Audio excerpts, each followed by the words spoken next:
is Maylee Tao, your Donut Princess, and you're listening to Short and Sweet, a Donut Princess podcast where I explore mindset, women empowerment, small business tips, and for the first half of 2022, I'm focusing on female authors. And I'm super excited to have Lauren here today.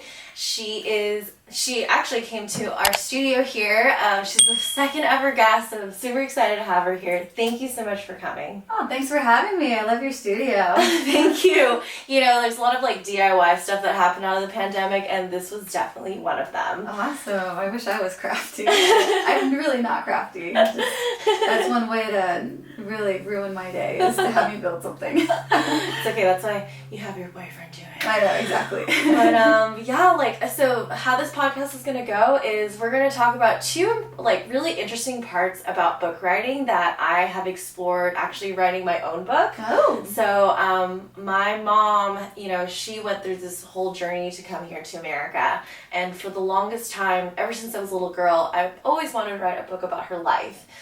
We had, you know, a store in Santa Monica. It was super busy. And so I never got around to doing it. It was always on the back burner. And, you know, obviously there were other things that were taking up my time. And finally, once we sold the store, I was able to finally sit down and just crank it out. And I'm hoping to launch it by the end of this month. That's exciting. Congratulations. Thank you. Oh my gosh. Super exciting, but also terrifying. And Yeah. also I learned so much about the process. And I wanted to ask you, you know, about your unique journey about being an author.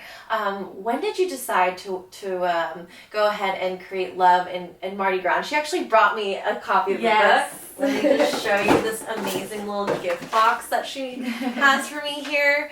It has fleur-de-lis on it, and it's very thematic, and super cute little champagne and candy and Mardi Gras beads, of course. Oh, yes. Yes. And this is the book. There's right here. Oh my gosh. Oh, yes. It's beautiful. I can't wait to love read the it. cover. Yeah. I know. I can't wait to read it. The cover was actually one of the hardest parts, because you really do read a book by a cover. You really do. And how did you choose the fleur-de-lis? Or just tell me, like, from the beginning of like your author journey, like how did you pick the fleur-de-lis, and also how did you choose this as your story? So, Love in Mardi Gras has been an idea that I've had for 10 years. I was in New Orleans at Mardi Gras with my family. And have you been to Mardi Gras? I have not, but it's on my list, and I hear it's wild. Yeah. I mean, if you're away from Bourbon Street, then it's kind of just like tailgating, and you're just kind of waiting for the parades to happen, because like I go with my family. Yeah. So it's not that wild. Yeah, you're like, oh, we're going to kind of keep it a little G-rated, exactly. right? So we're just kind of waiting for the parade to arrive, and that's when I got the idea. I'm like, this part of Mardi Gras, we don't know. Yeah. We only know the flashing, and it does happen. Right, yeah. But like, we only flashing. know the wild, dangerous stuff. Like, you don't really know what most people do. Mm-hmm. And then that's when I got the idea of like, this isn't a story that I've seen. I want to write it. And I studied literature in college, and I've always had the dream to write a book. And then I've just had the idea in my head for 10 years, just kind of writing a little bit here and there. And then during COVID, I had all the free time in the world. Yeah. So, you know, we were all going to die, right? I know. Seriously. Yeah. I mean, that March 2020, life was redefined at that point. Absolutely. Yeah. So I finally was like, I'm going to do it. I'm going to go for it. And then I got connected to a publisher, and just here it is, over a year later. It usually takes like a year to get your book from being accepted, or like the decision, this is going to happen, to when you can hold it. Yeah. So yeah, it's a long, drawn out process. And that cover I have thought about over and over again. At first I was thinking, because it's like a little love story in there, like maybe the characters or whatever, but it takes a long time for things to get done. And I was like, I kind of just want to get it done, because, you know, the world was opening up and my time was getting busy again. So I was like, all right, I love the fleur. I love what it means. I love what it looks like. It's like pretty and badass at the same time. And It's also can double as like a coffee table book. And in New Orleans, they actually decorate their house for Mardi Gras. Cool. Like, they hang beads everywhere, and just like how we decorate our house for Christmas, they also do that for Mardi Gras. So cool. And even like family and friends, they just like throw the book out on the coffee table as like Mardi Gras decorations. Well, that's super cool. Like, so you basically you went to Mardi Gras and you're just like, you just got this idea. Mm-hmm. And even though it took a while to kind of develop the story, you know, you got it into the actual book form. Yeah. How did you find your publisher, and what made you decide to go with the publisher versus self-publishing? So it's a hybrid publisher. The name is Fulton Books. Uh-huh.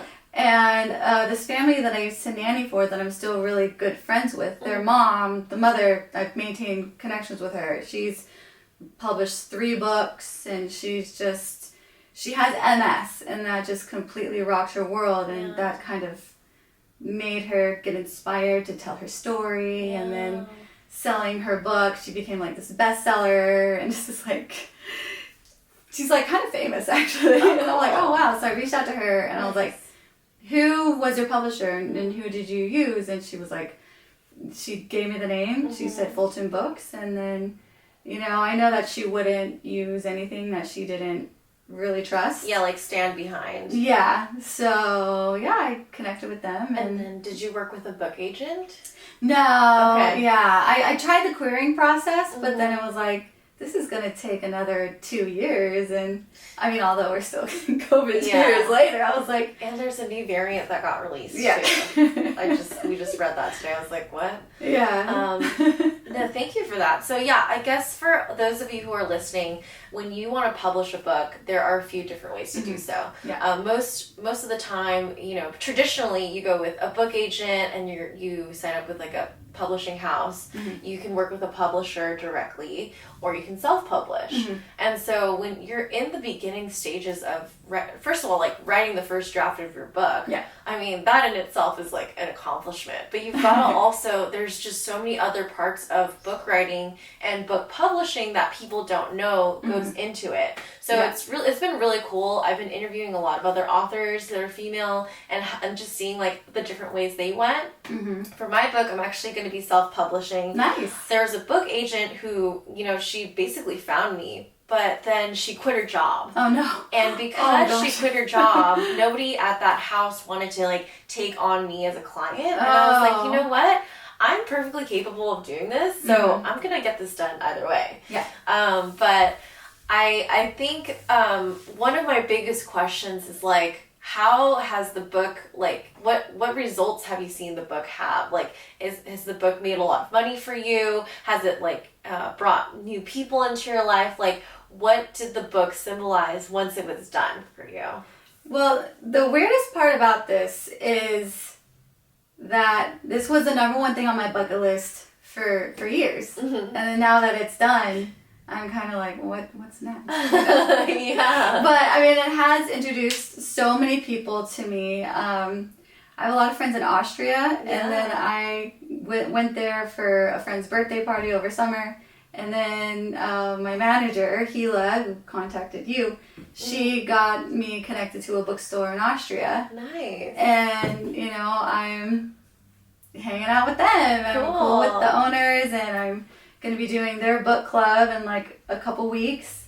Just the whole literary world. Like, I've never been a part of that. I always wanted to be, but like, I graduated college during the recession, and you know, that was one industry that took a massive hit. For sure. So I kind of just took a job where they wanted to hire me, and kind of had to put that sort of aspect of what I wanted to do with my life on hold. Yeah. So kind of going about it this way, the thing about self-publishing or even hybrid publishing is I still own my entire book. Which is amazing. Yeah. And for those of you who are listening who don't know, when you work with a book agent and a publishing house, you sign away some of the rights to your book and also some of the royalties to your book. Yeah.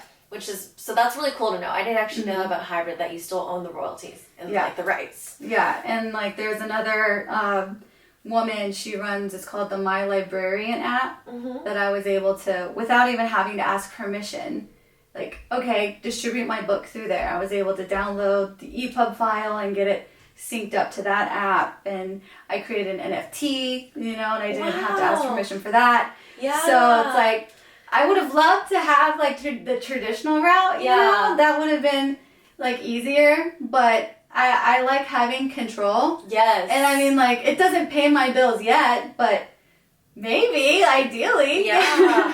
And there's just something about like when you are fully in it, like where you have the rights and the royalties and it's yours, like you have that freedom to do things. Yeah. Like if you were under a traditional publishing house and wanted to do the NFT, then maybe you would have to make sure it's okay with them and like get signed off. And I feel like that is just so many extra steps, and it just takes away from like you. Like your time is precious, and like you want to be able to like explore how to promote your book in whatever way you'd like. So that's really cool. I've actually never heard of anybody creating an NFT for their book. So is it just the fleur-de-lis icon, or is it like the entire cover, like the book? Like what does it look like? So I had a separate cover made. Kind of what I originally was envisioning. Okay. Of the big cathedral and like people partying in the street in front of it.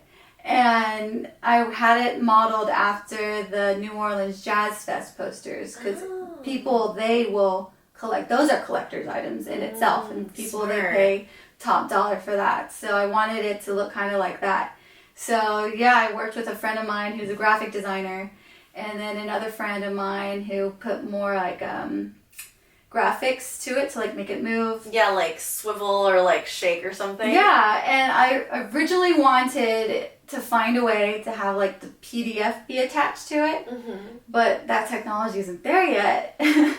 And I guess nobody thought of that yet, right? Yeah, so hopefully maybe one day I can make like another version that it'll be there, because I'm not going to be like, okay, here's a file that anybody can download. Right. Like that defeats the purpose. Right. Like, I'm not afraid to like give a book to anybody, but I'm not about to give my idea away for free to the world. Also, what would that look like? Because normally, like, when you look at an NFT, it's kind of like it's like a JPEG file. It's like a file, but like an additional one, like maybe it's like a bonus surprise when you get, like, I don't know. Yeah, I was originally envisioning like, how like ebooks are, that you just swipe through and then it's page by page, but that technology actually just does not exist. Way ahead of your time. So if way anybody wants to do it, I'm game. Yeah, if anybody out there is listening who's a graphic designer who can make this happen, hit Lauren up, hit me up, let's make it happen. Yeah, I really was kind of researching it for a long time, but I was like, they're trying to bring me back to the office. Yeah. Like, things are like really opening up. Like, I don't have time. Let's just kind of get this one done, and then we can do another one later. Yeah. What other ways have you used to promote your book? A lot of social media, a lot of, author, hey, send me your book, I'll do mine.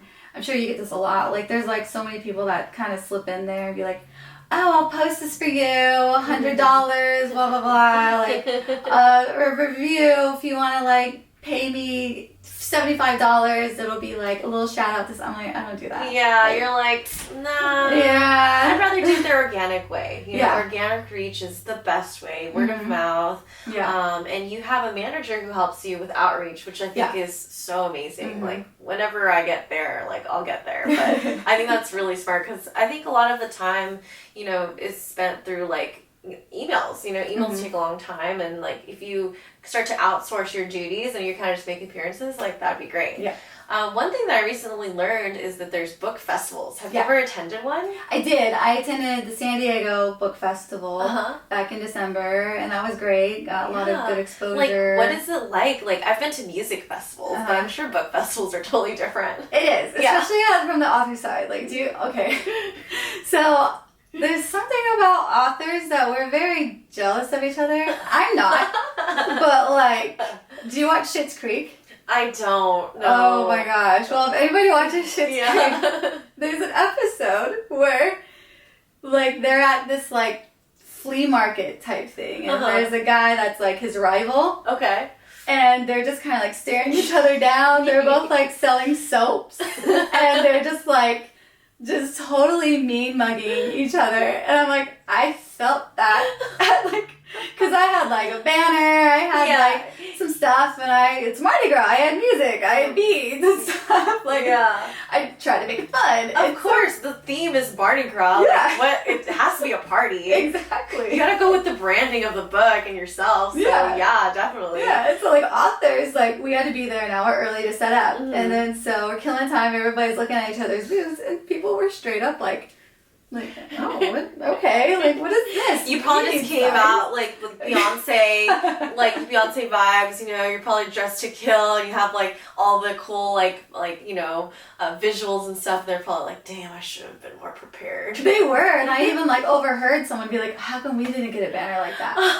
Like, yeah. So, it's like stepping back into high school, like, like book club drama, like book festival drama. Yeah. And I'm naturally not like that. Yeah. I'm like, being an author is hard.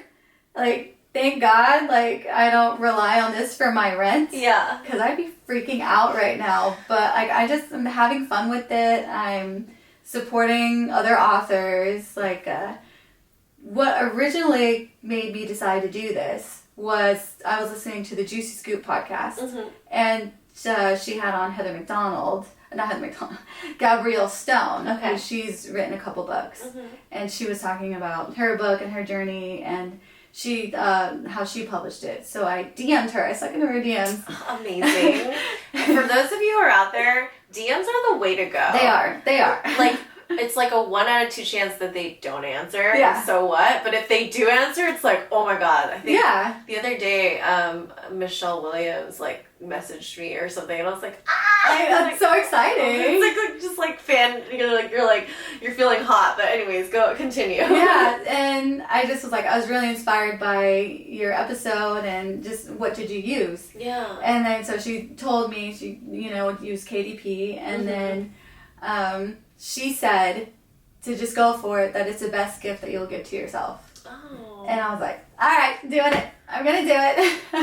That is something I haven't heard before, but it's so true. You know, as an author, to create your own book and your own art piece, there's nobody in the entire world who could ever rewrite that in your own perspective. And I think that's so beautiful. Yeah, and even like to hold my book.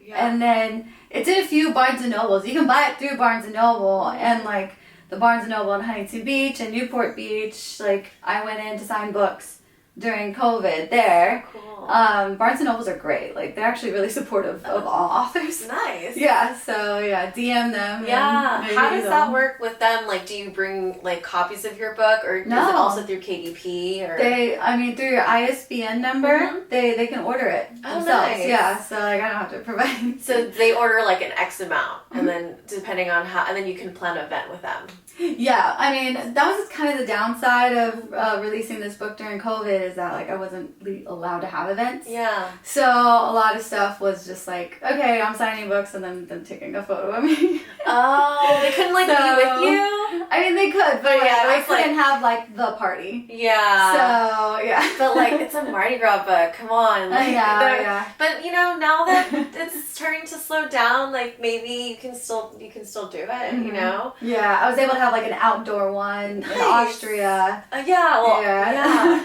That is awesome. So we've been talking about KDP, and for those of you who are listening who don't know what that is how you publish your book through Amazon. Yes.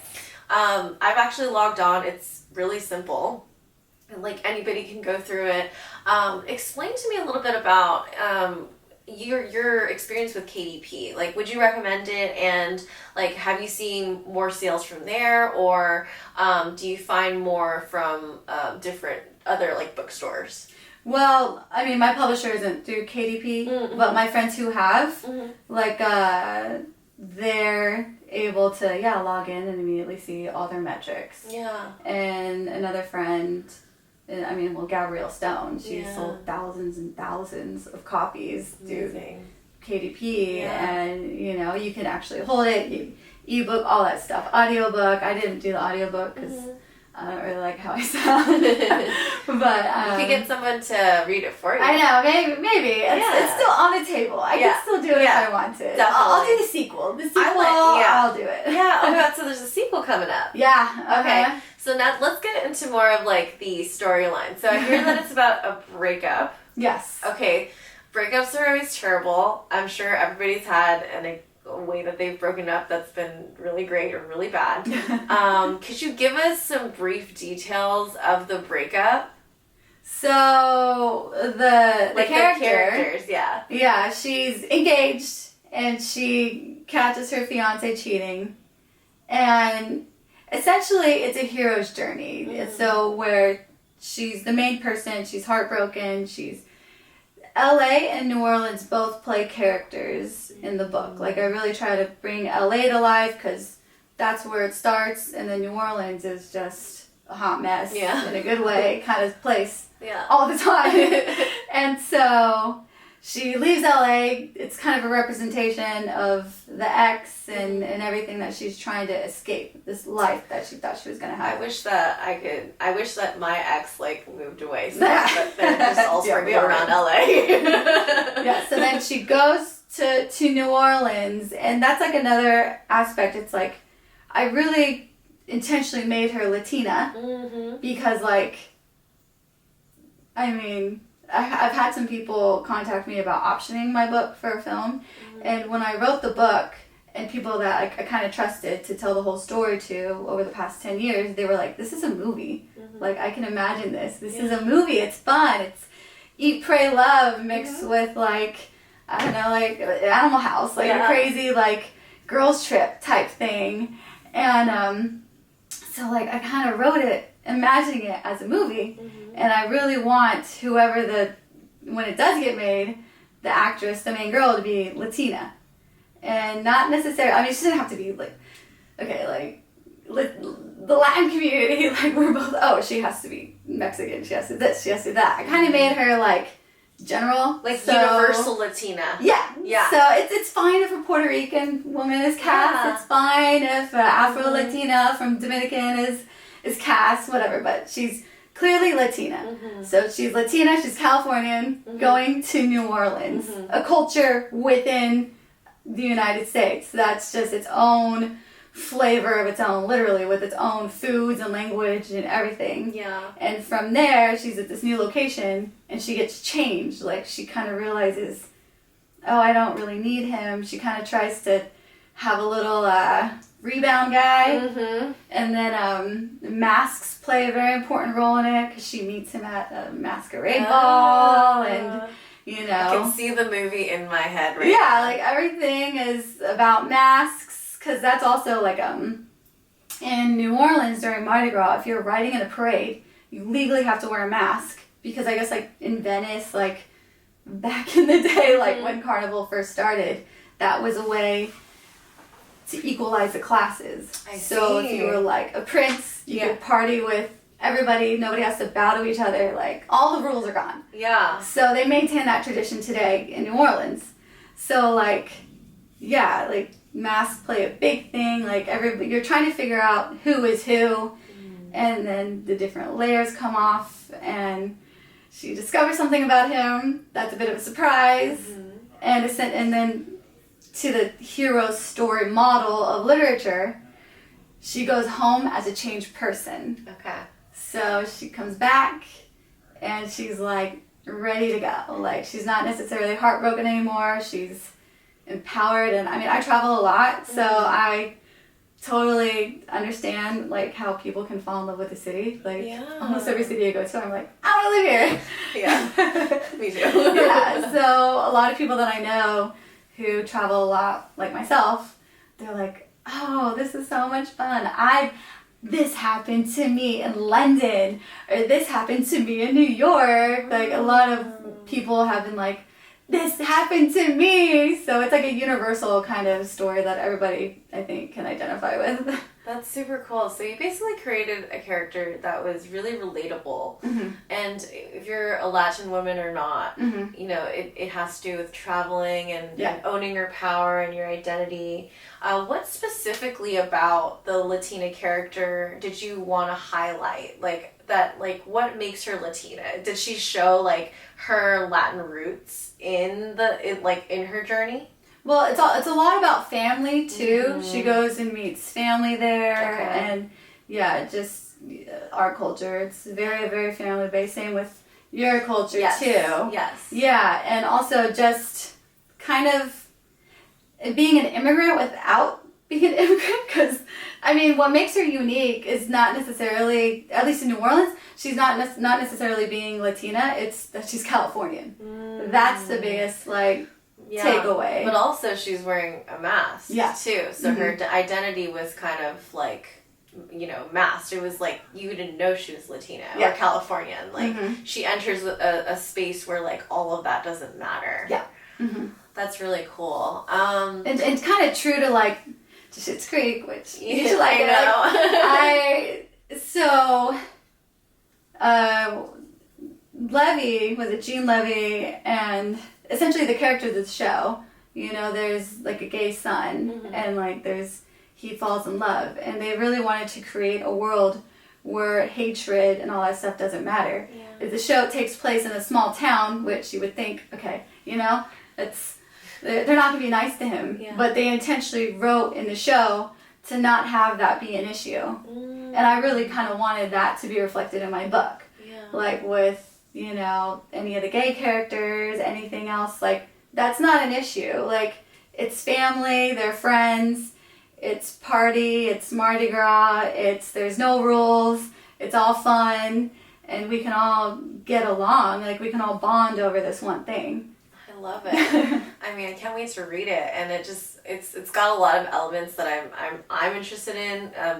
Definitely the family and the immigrant storyline bases and the breakups, and it just sounds really fun. And you can it sounds like a book that you can lose yourself in. Mm-hmm. Yeah. Yeah. What did it feel like for you once you finished the first draft? It was a relief. It was such a relief. Oh my gosh. Because when I started writing the book, I knew the ending. Yeah. Yeah. And you're like, I know I'm here, but we gotta get there. Yeah. And I mean, spoiler alert, like, there's no heist, like, there's no explosions, like, it's a feel-good book. It's a feel-good book to read on the beach, at the pool in New Orleans, like, so I needed to think of the conflict. Mm-hmm. And, I had a friend that I trusted who she kind of read through it, and she was like, if you take this out, then it adds the surprise. And I'm like, okay, that's the conflict. Mm-hmm. And then, that was the hardest part, is thinking up the conflict. Mm-hmm. Yes, because in literature, there's the conflict, the resolution, the build-up, and there needs to be some point of, downfall or disaster. Yeah. Where you're following the main character and they're going through something. Yeah. What do you hope that people will get out of reading your book? Like, what are some lessons, like a few lessons that you think people will get from reading it? So the biggest lesson that I hope that at least women get from it is that you don't need your identity based on who you're dating, who you're with, any of that. Like, you can just go anywhere in the world and have fun and make friends and connect with people. You don't need to ask permission to do it. Just go. Yeah, that's my ultimate lesson that I want people to learn. So empowering, because I feel that when you are a young girl and you learn how to date, you think that you're supposed to mesh your identity with your partner and you're like always attached to them. Yeah.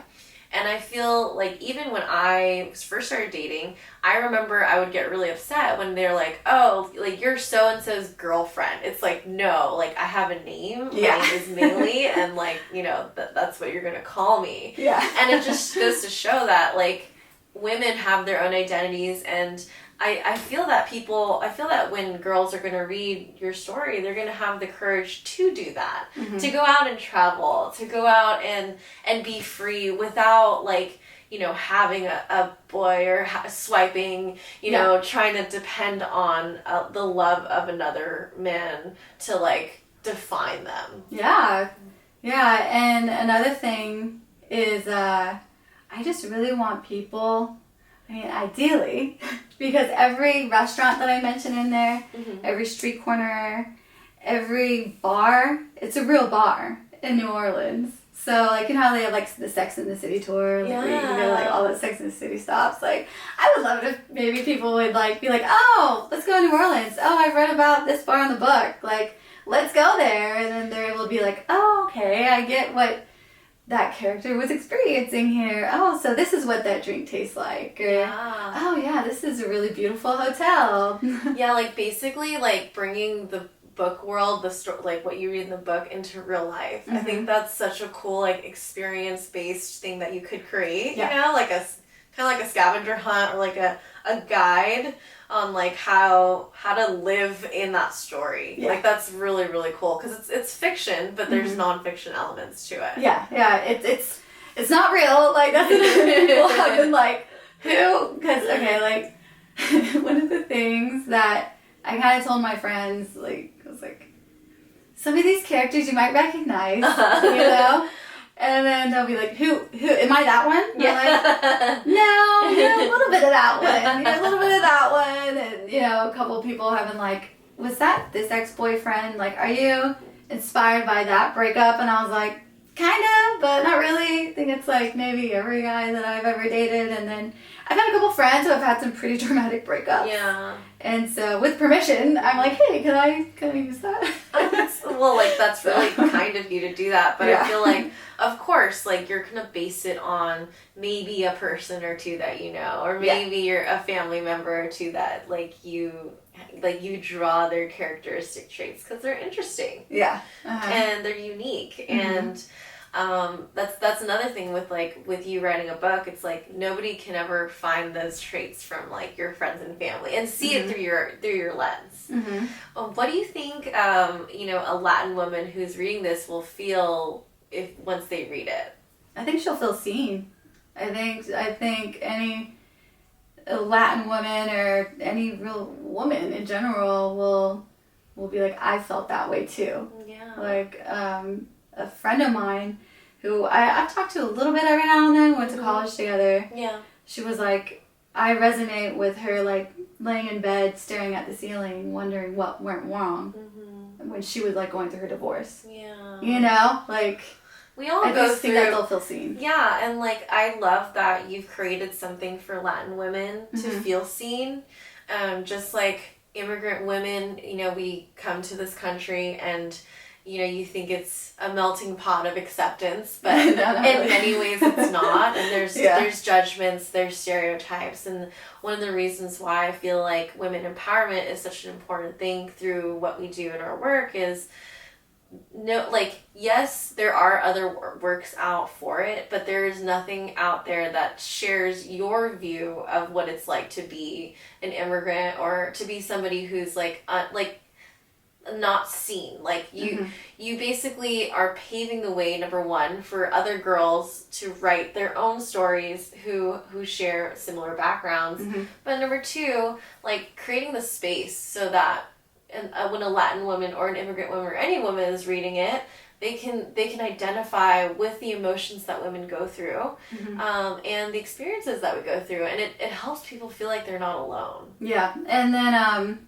that's kind of the reason why I wanted my name so big. Like, it's important to see. Yeah. Like, my last name, Pena, it's important to see that. Yes. Like, on a shelf in Barnes & Noble, it's important to see that displayed on a table at a bookstore in Austria. Like, it's important for other people to see it. And then maybe that'll inspire them to do it. Like, hey, let me know. Like, we'll talk. Like, yeah. It's fine. Yeah. I think that's really important to show them, like, this is a Latin last name. Yeah. Like, if you haven't seen it, now you're going to see it. You know, this is an Enye. Yeah. Hello. I'm sure people in Austria are like, whoa, like, what is this character? But I think it's truly special that you had that in mind when you were writing it. What did your family think when you started writing the book? Like, and tell me a little bit about like your Latin background. Well, they were excited, Yeah. you know, because I don't think that a lot that I do surprises them. They're like, she's the wild one, she's gonna go after her. Yeah, exactly. And I mean, I'm like 5th generation American. Like, you know, my family was here before the Treaty of Guadalupe was signed. Wow. And, you know, I think the story, the family lore was like, my great-great-grandmother woke up and all of a sudden, oh, we're American? What? All of a sudden. Yeah. Yeah, I guess you never really think about that, right? Like, in the time of these treaties and all of a sudden there's a line that's drawn for a border, it's like, oh yeah, like what was that like for her? Like, are there any stories that were passed down you can share? I mean, there's like a lot of kind of very traumatic stories. Like, you can like look it up. Like, there's especially in South Texas, where a lot of my family is from, like a lot of them got their lands taken away. And That's what's not in okay. South Texas? Oil. Yeah. So there's like a few families, like I guess like some byline of like one of the treaties said that they're entitled to mineral rights. So yeah, some family, I think it's called like the Bailly family or something. Like, yeah, you can look it up. Like, they actually got their land back and they're getting like royalty checks from it. That's what's up. And because it's like, okay, how come there are no Native American Rockefellers? How come there are no like? That's true. You know, like Mexican. And they were here first. Vanderbilts. Yeah, they were here first. And there should be, but yeah, I mean, you know, wars are lost, and you know that's just a spoil of the war. But still, like, you know, this like I think there was like 100,000 people that were in Texas, New Mexico, California, like the whole area when the treaty was signed, and it's like that gray area of like, actually it's ours, and you're like, yeah, it's to have your own land and home taken away from you is just atrocious. Yeah, but it happens with war. And I mean, that happened before cars were invented. Like, okay, yeah, I can have the mineral rights. Like, oh, you're gonna have dirt. It's like, oh, actually, there's like a sea of oil under there. Yeah, so it's a very interesting kind of aspect of American culture that is not really taught in school. It's not taught in school. No, it's not taught in school at all. It's Yeah. not in any textbook. You would not know about it unless you knew a family that's going through it or decided to Google it or something. Yeah. I feel the same way about my mom and what she went through in Cambodia. You know, she went through the Khmer Rouge, which is genocide, and just literally one day, this rogue government decided to take over, and basically she became and she started working in enslavement camps. Yeah. And they were poorly treated. They were malnourished.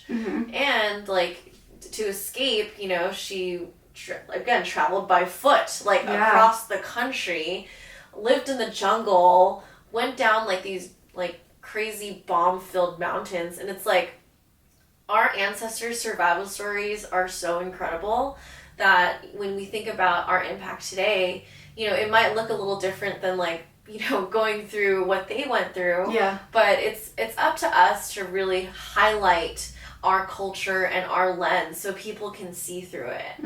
And I think that it's so amazing that you've created this book through the eyes of a Latinx woman. Yeah, and especially, like, you know, kind of from my perspective of, like, you know, they're gonna be like, oh, she's like Americanized. I'm like, oh, what's that mean? Like, I mean, okay, I guess my family created America. Is that what you mean? Like, when people, they're like, what part of Mexico is your family from? I'm like, Texas. Like, yeah, it was Mexico. Like, yeah. But I mean, like, you know, when you kind of have dark hair and darker skin, like, people automatically assume that, you know, your family isn't established here or whatever. So we all kind of got lumped into the same box anyway.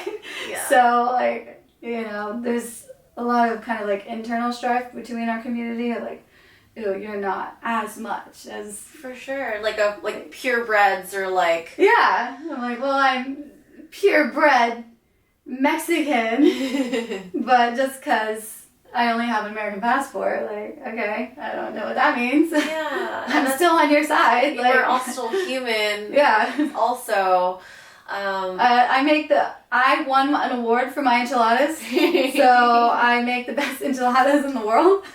That's another thing, too, of, like, really exploring these roles that society tells you, right? Like, you're not Asian enough, you're not Mexican enough, you're not American enough. It's like, well, what's enough? Yeah. And that's where I feel like when we, as authors of, you know, a different cultural background, we take that power back when we like display it and reflect it, and we're just like, well, this is what it's like. Like, let me share with you a little bit about my culture. Yeah. I don't know what about your culture, or like, I want to know about your culture, but like, culture has always been something to me just like so interesting, and just like, I find it so cool, like, when I learn about other cultural customs, because I'm like, oh yeah, like, we do something like that. Like, for example, we just celebrated like Chinese Day of the Dead. It's called Qingming, and we like, you clean their tombstones, you make offerings, you like celebrate that, you call them, and like, they have a seat at the table, and you just remember them. And it's like that. You know, in Hispanic culture, there's the Day of the Dead. And do you celebrate with your family? I mean, sometimes it's like acknowledged. I mean, but I'm kind of not really. I mean, again, also, like, customs and traditions fade, you know? It's not like, I feel like there has to be, like, one person in the family who's like, we're celebrating this. Come over, we're going to do this whole thing. But again, some traditions can get lost, and new traditions can get made of different things to honor it. But going back to my statement of, like, always, like, sharing about your culture and, like, just not being afraid to. I think like, growing up a lot, I was always just like, oh, like, I'm an other. Like, I went to predominantly like white Hispanic school, so like, I was the only Asian girl, and like, everybody just called me Asian girl. Like, probably the only Cambodian. Probably. They didn't even know where Cambodia was. And then also, like, within yourself, you're like identifying who you are, because you're like, I remember my dad, when we were having dinner once, he's like, what nationality are you? And I was like, oh, like, I'm Chinese. And she's like, no, you're not just Chinese. And I was like, oh. So she's like, you're Chinese, Cambodian, Thai, and American. And I was like, really? And he's like, yes, you have ancestors from all those places, your dialect and all of that. Like, so when I would explain to you, they kind of look at me funny. But I feel like now we've reached a point in society, especially with social media and like the ability to share information more freely, of like being prideful about our culture. And the whole aspect of like not being enough, like, that's another thing that, you know, it's kind of identified in the book, kind of more on a romantic lens. But, you know, definitely there is that, the kind of the undercurrent of like the Latina, the Latin identity being enough. And it kind of annoys me, like, when, you know, communities do that to each other, because it's like, okay, well, we had like the laws do that to us, and now we're doing it to each other. Like, come on, let's band together and let's support each other. And again, like, there are some things that are completely out of our control, but going back to your statement about not being enough, I feel like that is something that everybody goes through. And if it's through a relationship or within your family, you know, like, some families, like my family, it's like, you gotta be perfect. You gotta be way past perfect. And I feel that those are the types of like social media memes that I always gravitate towards. Like, you are enough. Like, and it's like, when you really think about it, like, you are enough. Like, and that can actually help dictate, you know, how you feel about your own culture, sharing it, and also the actions that you take. Absolutely. So I'm getting to my favorite part of the podcast, where I'm going to ask you some 5 golden nuggets. And if you could give somebody 5 golden nuggets who is just starting out and writing their book, what would those 5 golden nuggets be? Like, if you were like listening to this podcast like a few years ago before you started, what 5 things would you wish that you heard and was like took into account? Like, I would say number 1, just like, if you have the idea in your head, just get it out of your head. Write it down. You know, like those like memes about the teachers, like, oh, you need to learn this because you're not gonna have a calculator in your pocket. Like, we all do. We all have a notepad in our pocket with the notes. Like, there's so many times where I was somewhere and I would overhear something, and I'm like, that's funny. Like, I was like, type it down. Yeah. That's going in the book, you know? Yes. So yeah, just get it out of your head. You can rearrange it later. Because I'm sure that happened to you. You had all these ideas in your head for 10 years and all these family stories and things like that. And I actually went to Cambodia. I did research when I was in grad school there. Amazing. And it is amazing. There's so much history there. So much history. The food is amazing. Amazing. Like, there's something about the flavors that are in no other cuisine on the planet. Yeah. Everything I ate, I was like, I've never tasted this before. And it's fantastic. Ooh, maybe I should have you try some of my mom's Cambodian sauce. I would absolutely love that. Okay, we can totally set it up after you share golden nuggets. Maybe we'll just do a little mukbang. Yes. Yeah. Okay. Happily. Yeah. I'll happily test anything. You like spicy, right? I kinda, yeah. But, okay, so you know what's wild is that like I had COVID. I caught COVID in January. Oh man. Even though, you know, I had all the shots, everything. And I was completely fine, except I couldn't taste spice. Yeah. That's how you knew. You're like, wait a minute, things are not tasting. No, I mean, I could taste food, but whatever the pain receptor in my brain that detected spice, it was off. So, like, my friends, they're like, we need to take you to, like, Buffalo Wild Wings. Yeah. Like, let's enter into some Hot Wings competitions.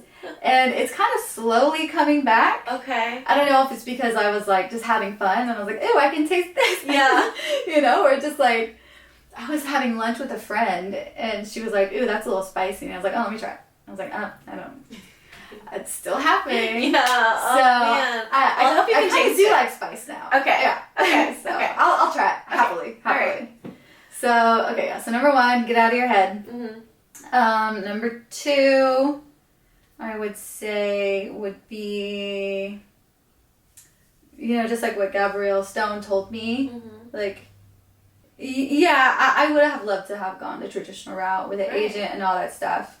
Because there's, you know, getting seen is hard to do. And book publishing is so archaic. It is. That's kind of why, like, a lot of, like Reese Witherspoon, a lot of people who, like, have very prominent book clubs and a lot of book publishers, Random House, they're getting in the NFT game because they're seeing independent authors that are doing it. And they're like, oh, we want a percentage of that, you know? Of course. So, yeah. So, just like what she says, like, even if you don't have time or don't want to go the traditional route, go ahead and do the self route. It's fine. It's great. You can still... It'll be the best gift that you can give to yourself. Definitely. Yeah, so go ahead and do it. I want a coffee. Like, I'll buy it. Like, let's see. I think my second... Your third one now. Oh, yeah, my third. Oh, probably find one person that you really trust, that you believe their opinions, all that stuff, and have them be your beta reader and all that. Because people... They'll just, your friends will just tell you, it's great. Yeah, you know? they'll be like, it's so good. And you're like, no, like, tell me how it really is. Yeah, and, you know, like I said, like, I had the book going in a completely different direction. And it just, that one friend, because a lot of my other friends, they're like, it's great. I'm like, okay, well, I don't feel like it is. You're like, it needs something. It needs something. Yeah. So, yeah, she was like, just take that out. And then you'll add the element of surprise. I'm like, okay, perfect. And then it worked out, you know? Like, I have a lot of friends. Like, I gotta think of a sequel now. Because people that I don't even know have been like, what's next? What happens? Yeah. Because it kind of ends on a cliffhanger. Okay. But, like, they're like, I need to know what happens. Yeah, I need to know what happens next. Like you need to write a sequel. Yeah. Maybe that'll, I wonder, will it take place in, like, at Mardi Gras, New Orleans? Like, will it be in a different city? Like... at the moment, actually, it's going to take place in Austria. Oh, like, I have okay. like such like a good connection there and a good following there. It's beautiful there. Yeah, and of course LA for sure. LA, New Orleans is going to be incorporated a little bit, but like a bulk is going to be in Vienna. So nice. Yeah, and probably the last one. A lot of people that you know, they're like, I want to write a book, but I don't know how to do it. Yeah. And like my grandma, you know, she's lived a very interesting life, and she's like, you know, she's texting, and she's like, I've always wanted to write my memoir, but I don't know how to do it. And I told her, just read. just find a book that's similar to what you want to say. Yeah. Read it, and then you'll know how it's done. Yeah. From like other successful people. Yeah. So I've never read so much than when I was like officially like, okay, when am I going to do this? I found books that were similar, and I was like, okay, that I like how she did that. I like how she did that, or that structure works, you know. Yeah. So that's so read. Yeah, just read and model it off of the work that you like. Mhm. Okay. Yeah. And the fifth one? The fifth. Like, was there any, like, mistake that you made along the way that you're like, oh, man, I wish somebody just told me that I wouldn't have made that mistake? Or, like, were there any hardships during the way, like, in your process of book writing or anything that you felt like was an obstacle? Probably not reaching out to bookstores sooner. Okay. Because, like, yeah, I do have a little publisher behind me, Mm-hmm. but it's still, even if, like, I know I have a friend who is agented, published traditionally, and there's still a lot of groundwork that he has to do. Oh, yeah. So, yeah. A book proposal, Mm-hmm. and, like, you know, the requirements of how you're going to promote it. Yeah. You're, like, on their, like, you're, like, you have to check these off versus, Yeah. like, you can just do this on your own. Yeah. So, yeah, maybe just, like, connect with bookstores before, especially, like, the smaller ones. Because, like, yeah, Barnes & Noble, they'll happily be like, okay, cool, yeah, we ordered 10 books, come in and sign them, you know, and we'll put a sticker on it. I'm like, great. But, like, the smaller ones, it's, like, more of a gamble for them, which is understandable. Yeah. So, yeah, just maybe, since you know that it's coming out, like, Start reaching out. Hit up the last bookstore, you know, I mean, oh my gosh, like, the last bookstore. The last bookstore. Iconic. Yes. So, like, yeah, hit them up and be like, do you want donuts? Like, and books. I'm sure it's easier for you to get to them than it is for me. So, but yeah, because then once it's out, especially, it's just like, it's intimidating. Yeah, definitely. So, yeah. Those are great words of advice, especially because, like, I resonate because I'm going through the process myself, and I like to share these little tips with my viewers and my listeners, because there are a lot of people out there who, you know, they have their 9-to-5, they have their job, or they're helping their parents, or they're just, like, early on, they're young girls. And if they are exposed to the possibility that, hey, like, if you want to do this, you totally can. Yeah. But here are some pointers along the way. I feel like that's just something that I wish I had when I was growing up in any area, you know, in any subject. Being a woman is just still something I'm trying to figure out. But I've noticed that, like, with other women, like, that's where I find, like, that relatability, that they have gone through it before, or just that nurturing, like, hey, like, let me show you, like, let me show you, like, the cool things and things like that. Yeah, and I mean, it's like, another thing, you know, like, women, we get, I feel like we get intimidated too easily. And, but, you know, you gotta, like, put it into context. Like, yeah, life is short, like, tomorrow isn't promised and everything, but life is actually very long, too. Yeah. You know, like, I'm in my early 30s, like, 34, okay. So, theoretically, I have, like, 60 more years left. 1 to 2 years is not even 1% of that. Yeah. So, it's like, if the book doesn't really go anywhere after this, that's okay. Yeah, because there's so much more life to live. I would rather be 94 and be like, oh yeah, I released a book 60 years ago. Yeah. Cool. Than 94 and I wish I would have done that book. That's true. And that's a great one that we're going to end on today. Thank you so much for listening to my podcast and tuning in. Lauren, thank you so much for coming over and thanks just for having sharing me. your story. It's so inspiring to see the book, see you, and, like, seeing you, like, have this amazing way of expressing some of the values that you share and you want to share with other people. And I can't wait to see the sequel of the book. And maybe we'll see it in a movie. Who knows? Movie producers, hear that. Yeah, I mean, like, reach out to me. I don't have to answer to an agent. So. She's the direct contact, and that's how we're going to do it now. Yeah. We're independent women, and we can do this. And if you like what you're hearing, what you're seeing, make sure you hit the follow and subscribe button. And until next time, holla at your girl.